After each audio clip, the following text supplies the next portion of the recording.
Alright, so we have this white piece here under my thumb, and this piece here are two negative COVID tests that I took. Had them around from events that I went to this week, grabbed them out of the trash, said screw it, I'll use them. The light cover is actually the screw-off cover from one of the COVID test fluids. The cable is a hair tie. The antennas are various sticks and missile pieces off of figures.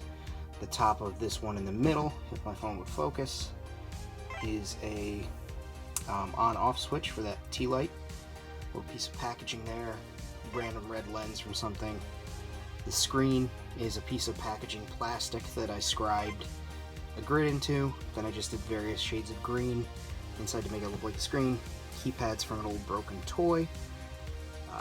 Some granny grating, and then just some paint and some tape. Again. And then there's the horror show that is the light that's holding that light together. So there you have it. There's this little networking computer, I guess. I don't know.